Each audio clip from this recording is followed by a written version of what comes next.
responsibilities for making sure that pet food is safe and nutritious for your pet. We also offer advice for safe handling of pet food and treats in the home. For safe handling, no one plays a more important role than you do.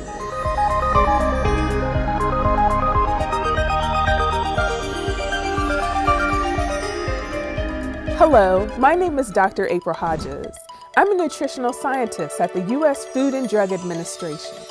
Most pet food is safe, but sometimes pet food and treats can become contaminated with bacteria that can not only make your pet sick, but you sick.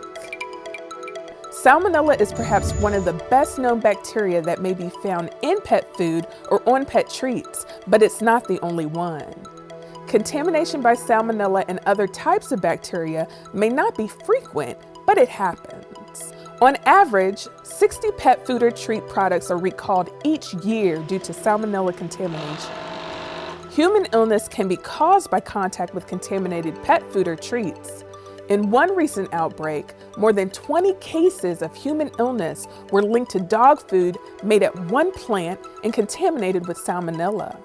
The initial symptoms of illness caused by Salmonella, nausea, diarrhea, and vomiting, are the same as with other types of foodborne illness. For most adults, the problem is an unpleasant nuisance or a few days in bed.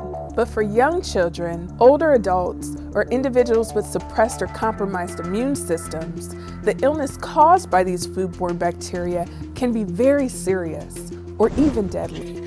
No matter whether you give your pet a commercially prepared diet or raw meat, you can avoid problems if you follow some basic, common sense food safety guidelines. Avoid buying pet food in dented cans or pet food and treats with torn packaging. Damaged packaging potentially allows pet food or treats to be exposed to harmful bacteria. Wherever you feed your pet, try to select a location that can be easily cleaned and sanitized to eliminate possible pathways for food contamination. Be sure to wash the counters, floors, and any contact surfaces with soap and warm water whenever pet food or treats come in contact with them. Wash your hands after handling pet food. Wash bowls and utensils used for pet food with soap and warm water to remove harmful bacteria that may be present.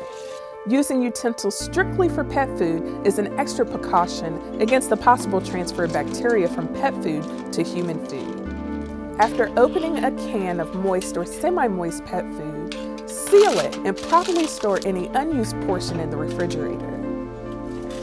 Keep dry pet foods in a cool, dry place and sealed in a container to prevent spoilage. No matter how you store your pet food, be sure to keep the original packaging. Product information contained on the bag, including the manufacturer's information, lot code, UPC number, and expiration date, is helpful in an investigation if pet food is suspected as the source of an illness. If you're handling raw pet food, including frozen meats, take the same precautions as you would with any other raw meat product.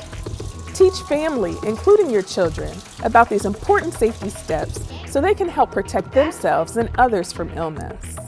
Bacterial contamination is one potential problem with pet food, but there are others, like contamination with chemicals or toxins, or including too much or too little of certain ingredients during manufacturing. While these contaminants might not harm humans, they can present a serious risk to your pet.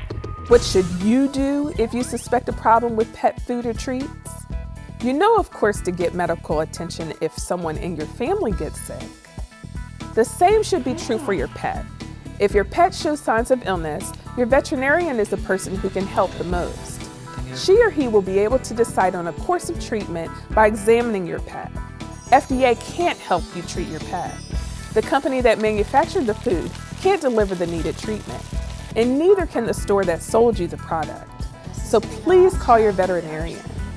And even though the manufacturer can't help treat your pet, you should still notify the company. You can find the manufacturer's contact information on the product packaging.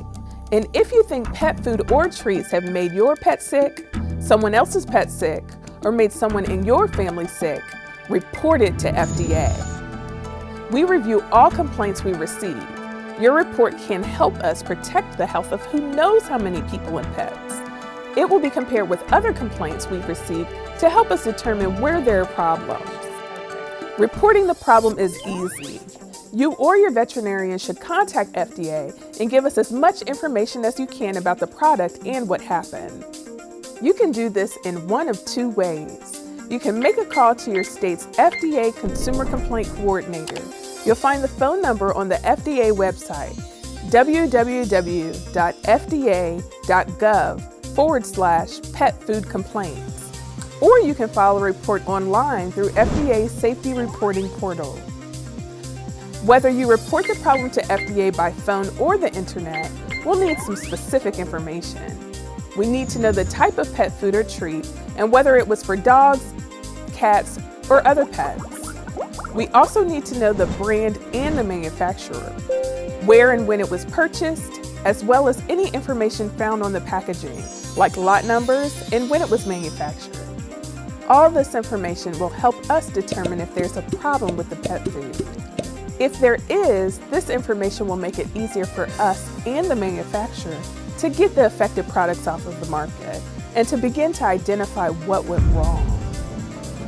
And just like many of you, we too are pet owners who think of our pets as members of our families. This makes our work of protecting the safety of their food especially important to us.